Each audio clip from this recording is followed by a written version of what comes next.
지난주에 말씀을 기억하시는 분이 계시다면 다 기억하시는 줄로 제가 믿습니다만, 그 왜 바울과 실라가 감옥에 가게 됐는지 이유를 알 것입니다.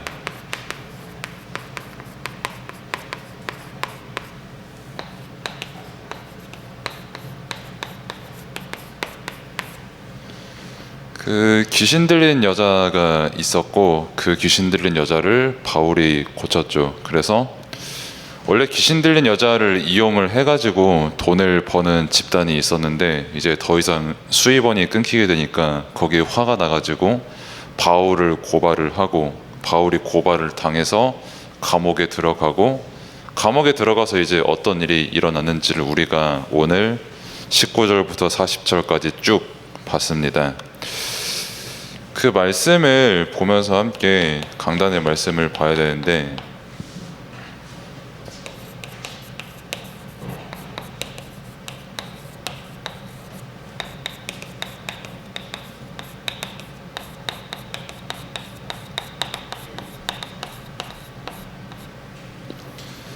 절대 복음의 방향이 있고, 여기에는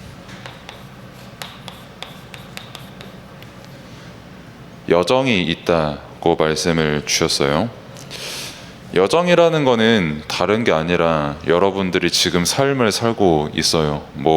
오늘은 이렇게 말씀을 받고 이제 또 교회 문 열고 나와가지고 어디 동네에서 놀러 갔다가 이제 그렇게 시간 쭉 보냈다가 이제 비전센터도 가고 다시 학교도 가고 또 방학도 하고 공부도 하고, 이런 모든 삶의 일들을 통틀어서 여러분들에게 여정이다 이렇게 하는데, 당연히 바울이 살던 시대, 우리가 강단의 말씀을 받는 그 시대에도 사람들에게 다 여정이 있었고, 그 여정은 복음이 이루어지는 여정이었어요. 당시에 마게도냐, 그리고 이제 데살로니가, 그리고 로마, 이렇게 쭉 복음의 흐름을 타고 와서 지금 우리가 이렇게 받았다라고 말씀을 주셨는데, 그 여정이 당시에 어떤 로마 시대, 그러니까 로마의 어떤 지위 아래 있던 시대, 당시 제국이었으니까요. 빌립보도 점령하고 데살로니가 지역도 점령하고 로마는 말할 것도 없고요. 그렇게 점령을 했을 때에 로마가 굉장히 뛰어난 국가였다는 거는 지금에서도 계속 더 많이 해석이 되고 있거든요. 제가 저번에 비전센터에서도 말씀을 한번 드렸는데, 한 예로 2000년 전의 시대에 로마에는 목욕탕이 있었습니다. 그리고 이제 남자 랩런트들 혹은 애국심이 상당히 있는 여자 랩런트들도 혹여나 군대를 가게 되면은 그 막사라는 게 있거든요. 요즘은 침대에서 눕고 자지만은 딱 저 때까지만 해도 이상한 노란 바닥에서 친구를 깔고 잘 자 이러고 잤던 그런 막사가 있는데, 그 막사를 어디서 만들었냐면 로마가 만들었어요. 그러니까 군사 시스템도 엄청나죠. 목욕탕 있죠. 지금으로 말할 것 같으면 영화관도 만들었죠. 미술관 만들었죠. 그리고 곳곳에 동상 같은 것도 막 세워놨거든요. 그 말은 지금으로 말할 것 같으면은 관광지를 만들었을 수도 있고요. 아니면은 지나가다가 사람들이 몰려들어가지고 거기다가 돈도 쓰고 함께 보면서 얘기도 하고 하는 그런 것도 로마에서 굉장히 많이 나왔어요. 식사 문화도 말할 것도 없고요. 그렇게 뛰어난 로마라는 국가, 갑자기 복음이 등장을 하게 되죠.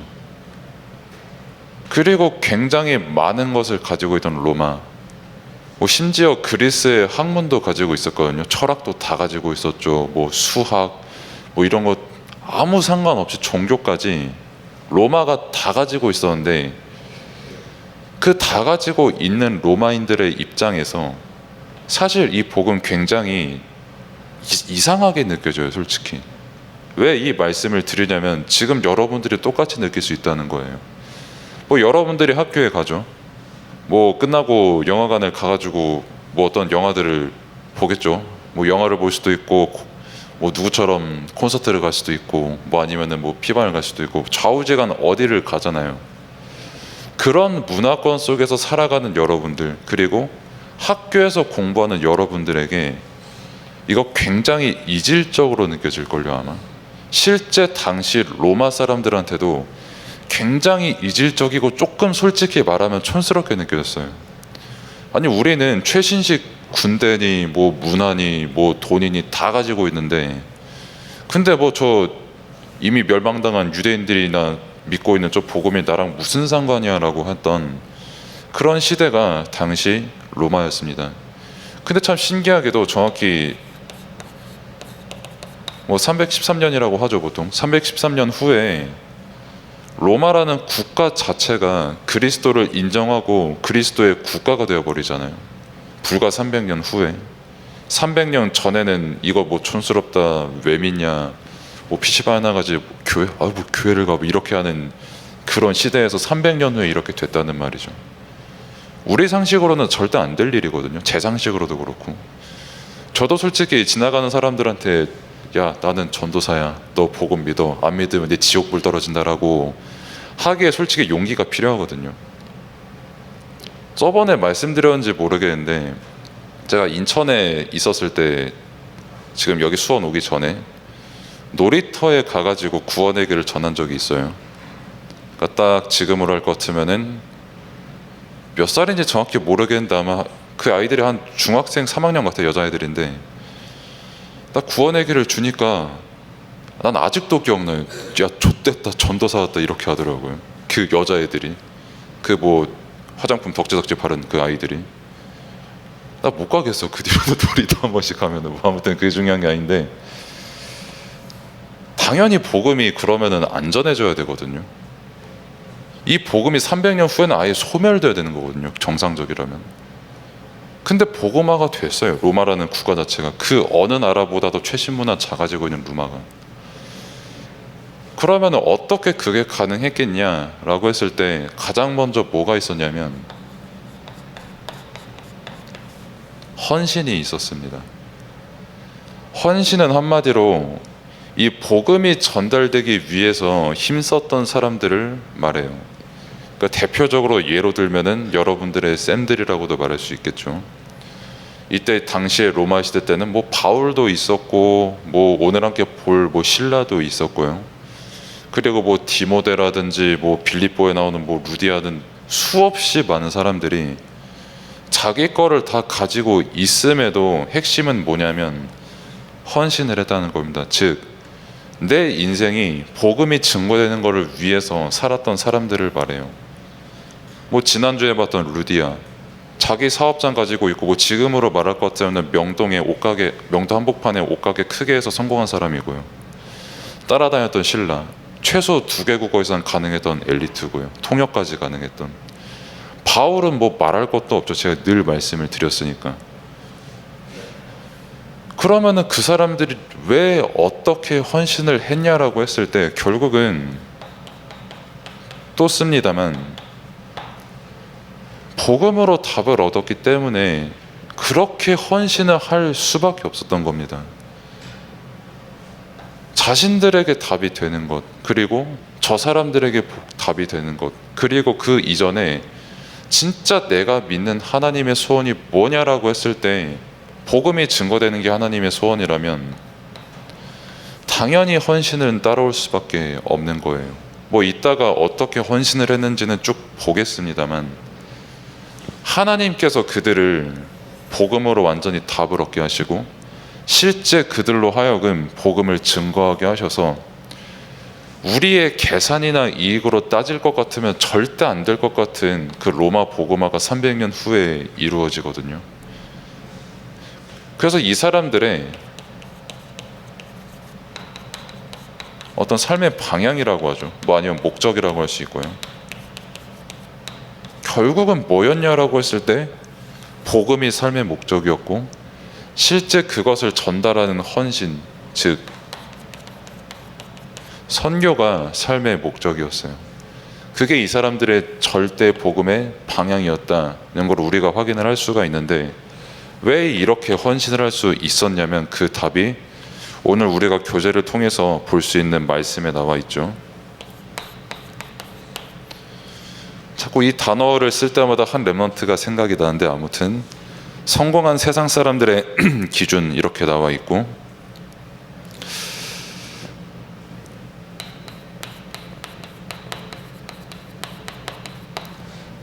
교제가 있으신지는 모르겠는데 그 이익과 물질의 모든 기준을 사람들이 두고 있다라고 했어요. 그러니까 지난주에도 말씀을 드렸지만, 그러니까 이렇게 내 앞에 여자 무당이 한 명 있거든요. 근데 얼마만큼 이 사람이 대단하냐면, 그 사람의 과거를 맞추면 일단 사람 다 넘어갑니다. 그러니까 옛날에 나랑 엄마 친구랑 이렇게 셋이 길을 걸어가는데 어떤 아저씨가 와가지고 우리 엄마의 친구의 이마박을 보면서 모든 걸 다 맞췄거든요. 난 얘 뭐지 싶을 만큼 내가 여러분 나이 때. 그리고 우리 어머니의 그 이마를 보시고서는 모르겠대요. 근데 왜냐면은 그 엄마 친구는 불신자였고 우리 엄마는 그리스도인이었잖아요, 당연히. 근데 아무리 봐도 마음이 넓은 거 말고는 잘 모르겠다는 거야. 근데 그 그분이 러시아에서 잠깐 우리나라로 귀국하신 분인데 그것까지 다 맞춰요. 집에 식기가 뭐가 있는지까지 맞춰. 그런데 그런 사람이 내 앞에 있다고 해봐요. 그거 뭐 내가 돈을 얼마만큼 가지고 있든 내 거 다 바쳐가면서까지 이 사람에게 제발 나 어떻게 해야 되냐, 내 미래 어떻게 좀 해야 잘 풀리겠냐 라고 하는 사람들이 다가거든요. 그 증거가 뭐냐면 이익이 어마어마했다. 그러니까 수입이 엄청 났다는 거예요. 수입이 너무 많아가지고 오늘 본문 읽은 것처럼 이 여자를 이용한 사람이 로마 사람이거든요. 기본적으로 굉장히 돈이 많고 사회적인 신분이 아주 있었던 사람이 로마 사람이었단 말이에요. 근데 수입이 엄청 났다는 거는 기본적으로 재산을 많이 가지고 있고 성공한 사람들이 찾아가서 결국 귀신 들린 여자를 찾아갔다는 거예요. 일단 이거를 여러분들이 알고 있고, 두 번째에서 누가 나오냐면, 또 요약해서 말씀드리는 겁니다. 간수가 나와요. 감옥을 지키는 간수. 그 바울과 실라가 감옥에 들어간 거 오늘 본문에 함께 읽었습니다. 근데 감옥에 들어갔고 감옥을 지키는 간수가 있어요. 제가 군대에 있을 때 한번 영창이라는 군대 감옥이 있거든요. 거기서 제가 한 달 정도 이 간수 일을 한 적이 있어요. 그거만큼 삶이 무료한 게 없거든요. 저는 그냥 정해진 시간에 일어나서 뭐 밥 온 거 이렇게 급식판, 거기 군대에선 되게 전문 용어로 다라이라고 하는데 다라이에 이제 밥 퍼고 반찬 퍼고 국 퍼가지고 드세요 하고 이렇게 집어넣고 나는 혼자 이렇게 책 보고 있고, 간수랜다. 죄수는 그냥 밥 먹고 가만히 이렇게 정자세로 앉아 있고, 좀 흐트러지면은 땅땅 치면서 자세 잡으라고 이렇게 하고. 그 짓을 한 달을 하니까 일단 제가 되게 피폐해지고요. 안에 있는 그 친구는 하루에 2번 정도 한 10분 정도 걸어 나와서 담배 필 수 있는 시간을 주거든요. 그 시간이 너무 기다려진대. 그 친구는 그렇게 양아치 짓하고 그렇게 뭐 자기 나름대로 사회에서 멀쩡히 살아갈 사람이, 뭐 나도 마찬가지지만 세상 그렇게 무료할 수가 없고, 그렇게 사람의 가치가 뭔지에 대해서 생각할 수 있는 시간이 딱 이 시간이거든요. 간수가 된 시간. 그러면은 생각을 해봐요. 간수가 됐잖아요. 근데 로마 사람들이 바울한테 막 누명 씌워가지고 감옥에 가두는 것도 봤어요. 그리고 평상시에 로마 사람들이 이 귀신 들린 여자를 이용을 해가지고 돈을 버는 것도 간수는 봤어요. 그리고 그 사람들이 결국 빌립보 관원들한테 넘기거든요. 당시 빌립보 나라의 공무원. 그 사람은 또 그 와중에 어떻게 해서든 그 로마 사람들한테 잘 보이려고 이렇게 사바사바 한 다음에, 야 로마 사람들 보세요, 우리 바울 채찍질하는 거 보세요 하고 막 바울 두들겨 패고, 그리고 가두는 거를 쇼맨십으로 보여줘요. 왜냐하면은 로마 사람들한테 잘 보이려고, 그리고 귀신 들린 여자를 통해서 돈 엄청 벌었거든요. 그 콩고물 좀 얻어먹으려고. 그러니까 잘 보이려는 거예요. 그리고 그런 인생을 살아가는 사람들을 간수가 계속 봐요. 그리고 복음 전하다가 감옥에 갇힌 바울과 실라도 봤어요. 그러면서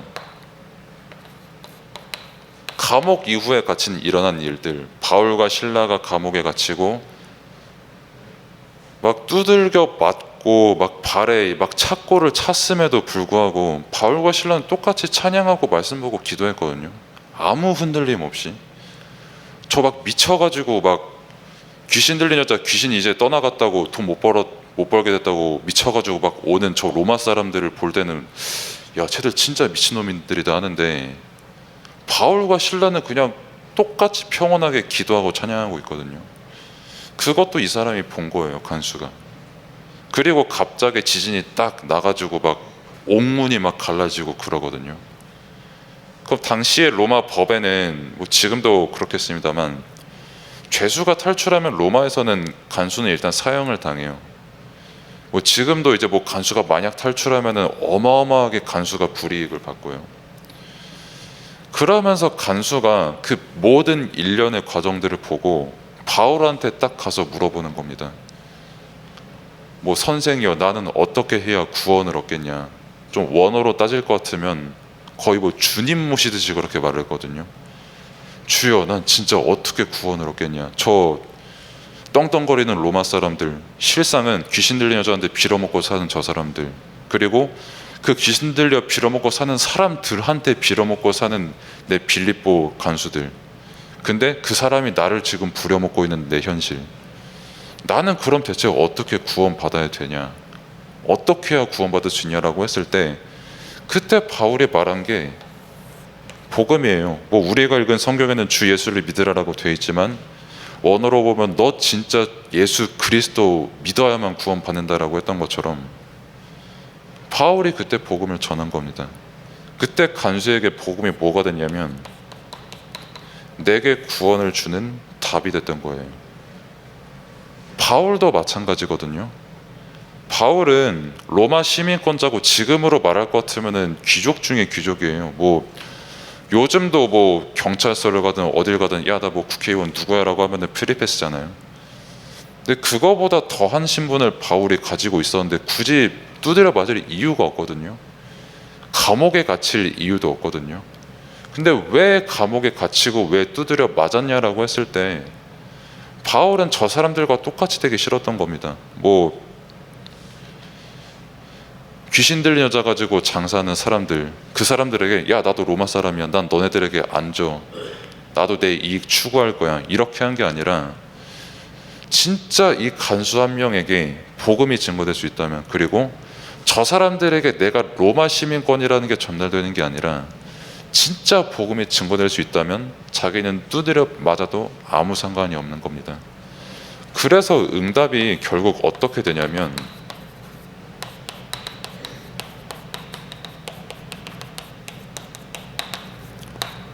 빌립보 교회가 세워지게 되죠. 그렇게 세워진 빌립보 교회입니다. 그리고 이 빌립보 교회를 통해서